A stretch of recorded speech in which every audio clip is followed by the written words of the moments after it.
Hi everyone, welcome back to the channel. So today we will be discussing about how to stay updated on government schemes and policies for UPSC Civil Services preparation. So as you all know, we are closely aligning our preparation to what are the changes in the government policies, what are the new schemes that the government is bringing in, and you especially in the main examination, there is a lot of scope for such questions being asked as to review the program and how the scheme has been working, and what improvements can you suggest, and what are the modifications that it requires, etc. So it needs a deeper level of analysis for you to understand what are the schemes and policies that the government is currently embarking on, and what modifications and changes and suggestions can you make to improve it, etc. So even in prelims, I think previously we used to get a lot of questions with respect to how much is the outlay for a particular scheme, etc. But these days, such questions are very less frequent. However, in terms of our understanding, that is very important. Even if it's for the interview, you should be a you should be an aware citizen to be able to perform well in the examination as well. So we will discuss some of the things that I used to do to keep myself updated to the requirements of the understanding of government schemes and policies. So let's get started. The first thing that I used to do is I used to refer to the Press Information Bureau press releases on a daily basis. So it releases based on various ministries, all of the ministries which have taken up significant activities for the day, or if there is any update on the schemes that they are doing, etc. So Press Information Bureau will give you the necessary data, the reasons, the justifications, the good models, the examples that you can quote, etc. So along with the daily current affairs websites that you are referring to, add PIB also. Don't refer to multiple websites. So I used to tell you to just choose one of the current affairs websites, and then along with that, Press Information Bureau can also be taken up because it's an authentic source of information that you get from the government side.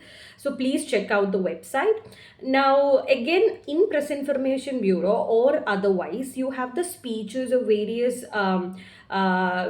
stakeholders from the government side, talking about various schemes, policies, data, as to the efficiency of certain programs, the improvements that have to be made to certain programs, etc.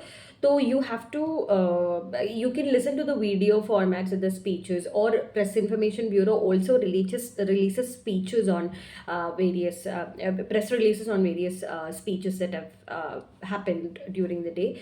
So you can refer to that. So each line in this, so these speeches are all well curated to cater to all demands, all aspects of a particular scheme or policy or program, and it will have multiple inference multiple examples that you can give as to talk about the efficiency of programs, etc. So you can utilize such facilities which come directly from the government side. They are the best authentic sources that you have.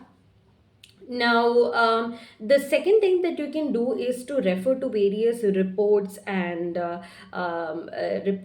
surveys that the government institutions or NGOs come out with. So I remember quoting the National Family Health Survey a number of times when it's related to health or demography. There was a question. I used to always refer to them. You can pick and choose what are the important data that the NFHS has brought in, and also various surveys. We have reports like the ESSER report on education. So you can always keep an eye on such reports when are they coming out, and as soon as they come out, you can pick and choose whatever is most relevant for your requirement from that, and utilize it whenever it is necessary. You can give it as examples in your answers as well. Now, the third thing that we normally do is reading the newspapers. So, in newspapers as well, when there is a anniversary of a particular scheme, when it is completed 5 years or 6 years or maybe 10 years or 15 years, you regularly get an update from the newspapers as well. They will be writing also special articles with respect to so how the scheme has run so far, and how the policy has to be tweaked, etc. You get a lot of expert suggestions as well. There'll be a lot of news debates also, but even if it's just newspaper, you can refer to them. The editorial pages will be dedicated to such events and policies and programs and schemes, so you can refer to that. Also, the next thing that you need to understand is that whenever you are reading a scheme or policy, you need to make sure that you are evaluating both the pros and cons. So it's not only about understanding what has worked, but to try to find out from an officer like perspective, you need to bring in more efficiency. You need to find out the loopholes and try to bring in long-term solutions which are favorable to high efficiency. So it's always to keep your eyes and ears open to perspectives where there are solutions being talked about, how challenges can be overcome, etc. So please evaluate in these line of thought.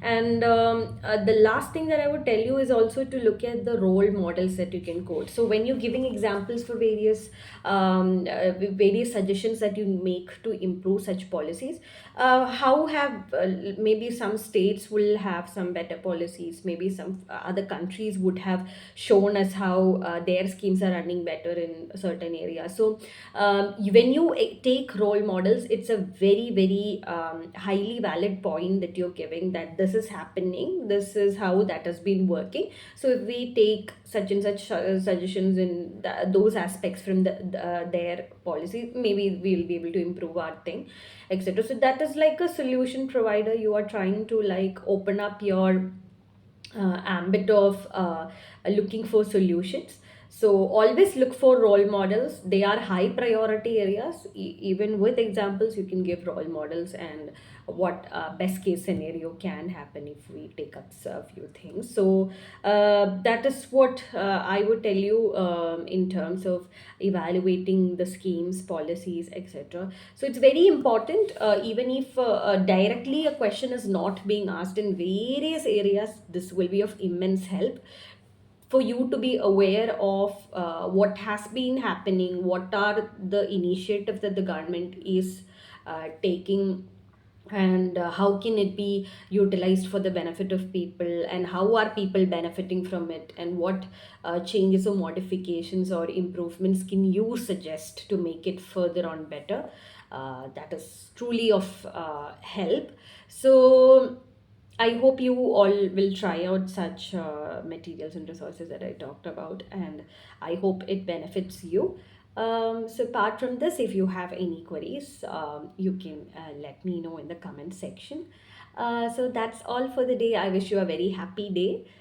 So until the next video, it's a goodbye from me. Thank you so much.